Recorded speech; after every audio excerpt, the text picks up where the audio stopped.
నమస్తే. 2 తెలుగు రాష్ట్రాల్లోనూ ఇప్పుడు శ్వేతపత్రాల హడావిడి మొదలైంది. అటు తెలంగాణలో, అటు ఆంధ్రప్రదేశ్‌లో 2 రాష్ట్రాల్లోనూ అధికార మార్పిడి జరిగింది. గతంలో అధికారంలో ఉన్న బీఆర్ఎస్ ప్రభుత్వ అవినీతికి సంబంధించి తెలంగాణలో అధికారంలోకొచ్చిన కాంగ్రెస్ పార్టీ, అటు వైసీపీ అవినీతికి సంబంధించి ఆంధ్రప్రదేశ్‌లో అధికారంలోకొచ్చిన తెలుగుదేశం పార్టీ శ్వేతపత్రాల్ని రిలీజ్ చేయడము, అంటే గత ప్రభుత్వాల వైఫల్యాలు, అవకతవకలు, అవినీతి వీటన్నిటిని కూడా ప్రజలకు వివరించే ప్రయత్నాలు జరుగుతూ ఉన్నాయి. తెలంగాణకు సంబంధించిన ఆ శ్వేతపత్రాల హడావిడి ముగిసింది. ఇప్పుడు ఆంధ్రప్రదేశ్‌లో తెలుగుదేశం పార్టీ ప్రభుత్వం ఏర్పడిన తరువాత గత ప్రభుత్వ హయాంలో జరిగినటువంటి అనేక రంగాల్లో, అనేక శాఖల పరంగా జరిగిన అవినీతికి సంబంధించి శ్వేతపత్రాలు రిలీజ్ చేస్తూ ఉన్నారు. ఇప్పటికే పోలవరంకి సంబంధించి ఒక శ్వేతపత్రము, అటు అమరావతి రాజధానికి సంబంధించిన శ్వేతపత్రము, విద్యుత్కి సంబంధించినటువంటి శ్వేతపత్రము మనకు తెలుసు. అండ్ ఈవెన్ రెవెన్యూ కావచ్చు, ల్యాండ్ టైటిలింగ్ యాక్ట్ కావచ్చు, వాటికి సంబంధించిన శ్వేతపత్రాలు రిలీజ్ అయ్యాయి. ఇప్పుడు 5వ శ్వేతపత్రము ఎక్సైజ్ శాఖకి సంబంధించి అసెంబ్లీలో ఎక్సైజ్ శాఖకి సంబంధించినటువంటి శ్వేతపత్రాన్ని ఏపీ సీఎం చంద్రబాబు నాయుడు విడుదల చేశారు. అంతేకాదు ఆయన ఒక పవర్ పాయింట్ ప్రెజెంటేషన్ కూడా ఇచ్చారు. అనేక అంశాలు ఆయన వివరించారు. నిజంగా మిగతావన్నీ ఒక ఎత్తు అయితే ఈ ఎక్సైజ్ శాఖ అవినీతి మాత్రం ఇంకో ఎత్తు అన్నట్టుగా మనం చెప్పాల్సి ఉంటుంది. ఇది ఒక భారీ కుంభకోణం అని స్పష్టంగా కనబడుతున్నట్టుగా మనకు తెలుస్తోంది. ఎందుకంటే మనము గత 5 సంవత్సరాల్లో ఆంధ్రప్రదేశ్లో ఈవెన్ చాలా వరకు సోషల్ మీడియాలో మీమ్స్ కూడా మనం చూస్తూ వచ్చాము. ఆంధ్రప్రదేశ్లో దొరికే లిక్కర్ బ్రాండ్లు ఇంకెక్కడా కనిపించవు. అండ్ బయట అన్ని రాష్ట్రాల్లో ఉండేటువంటి మేజర్ లిక్కర్ బ్రాండ్లు ఏవి కూడా ఆంధ్రప్రదేశ్లో ఉండవు అన్న మాటకు సంబంధించి అనేక రకాలుగా సోషల్ మీడియాలో ప్రజల నుంచి కావచ్చు, లేకపోతే మీమ్స్ ద్వారా కావచ్చు, ఒక ఫన్నీగా కూడా చాలామంది చేసిన సందర్భాలు మనకు తెలుసు. ఇప్పుడు అది ఒక రకంగా చెప్పాలంటే అది వైసీపీ ప్రభుత్వము గతంలో చేసిన చర్యలకు ఇప్పుడు వాళ్ళు మూల్యం చెల్లించుకోక తప్పని స్థితి వచ్చినట్టుగానే మనకు స్పష్టంగా అర్థమవుతుంది. ఇది ఒక భారీ కుంభకోణం అని ఏపీ సీఎం చంద్రబాబు నాయుడు స్పష్టంగా చెప్తూ ఉన్నారు. రాష్ట్ర ఖజానాకు రావాల్సిన ఆదాయం సుమారు 18,860 కోట్ల రూపాయలు రాష్ట్ర ఖజానాకు రావాల్సిన దాన్ని రాకుండా చేశారు, అవినీతి చేశారు అనేది ఏపీ సీఎం ఆరోపణ. అండ్ మనకు తెలుసు ఢిల్లీ లిక్కర్ స్కామ్ గురించి గత సంవత్సరం 2 సంవత్సరాలుగా మనం చర్చిస్తూనే ఉన్నాము.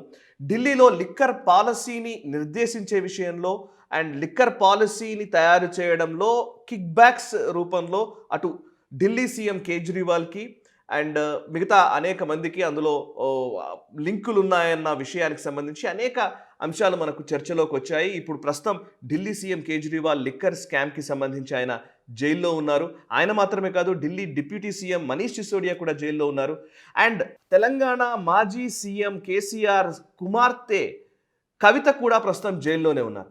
సో అది ఆ స్కామ్ సుమారుగా 100 కోట్ల నుంచి 300 కోట్ల వరకు అని చెప్తూ ఉన్నారు. దానికి లిక్కర్ పాలసీ రూపొందించడంలో జరిగినటువంటి కిక్ బ్యాక్స్కి సంబంధించిన వ్యవహారం అది. అక్కడ 100 కోట్ల నుంచి 300 కోట్లు అయితే ఇక్కడ సుమారు 18,000 కోట్ల పైచిలకు రాష్ట్ర ఖజానాకు రావాల్సిన దాన్ని గండి కొట్టారు.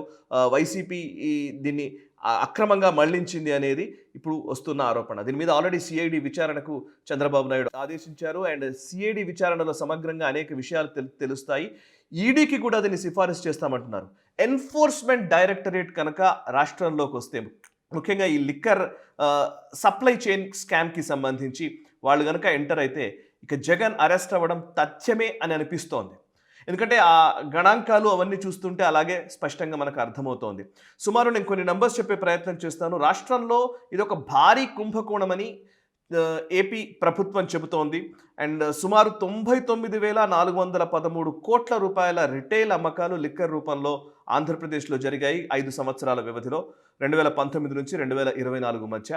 అందులో 99,413 కోట్ల రూపాయల రిటైల్ అమ్మకాలు జరిగితే అందులో కేవలం 615 కోట్లు మాత్రమే డిజిటల్ పేమెంట్స్ రూపంలో వచ్చాయంటున్నారు.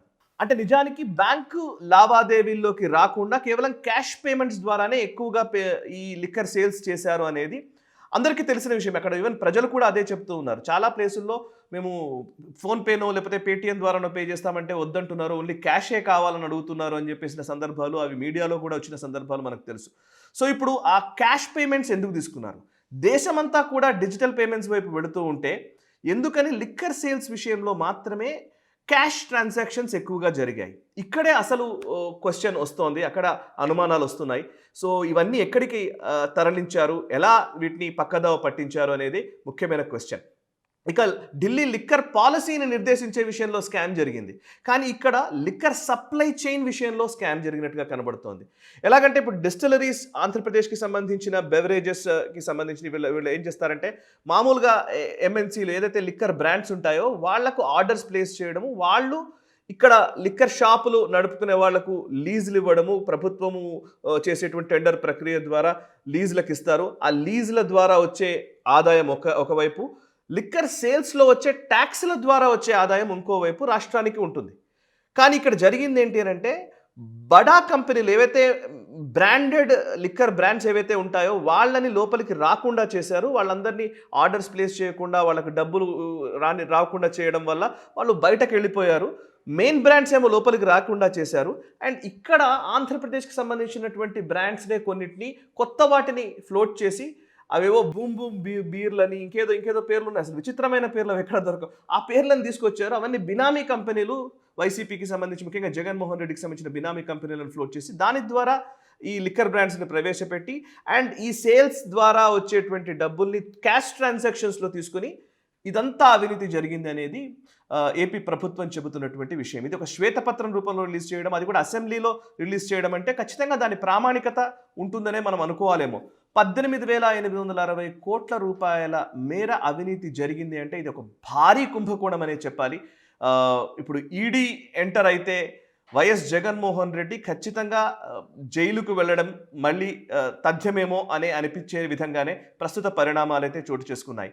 అండ్ ఇంకొక కీలకమైన ప్రకటన చంద్రబాబు నాయుడు చేశారు. అదేంటంటే నేషనల్ క్రైమ్ రికార్డ్స్ బ్యూరో ప్రకారం 2022 అంటే 2018తో పోల్చితే 2022కి ఆల్కహాల్ డ్రగ్ అడిక్షన్స్ విషయంలో సూయిసైడ్స్ చేసుకున్న వాళ్ళ సంఖ్య 100% పెరిగిందని.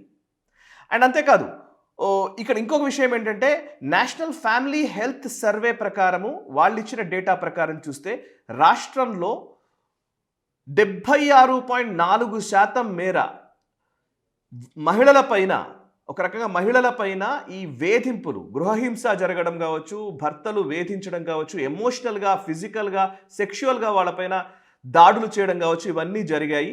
అది ఆ బాధిత మహిళలు 15 సంవత్సరాల నుంచి 49 సంవత్సరాల మధ్య వయసు వాళ్ళే ఎక్కువ మంది ఉన్నారనేది మనకు నేషనల్ ఫ్యామిలీ హెల్త్ సర్వే చెప్తున్నటువంటి గణాంకాలు.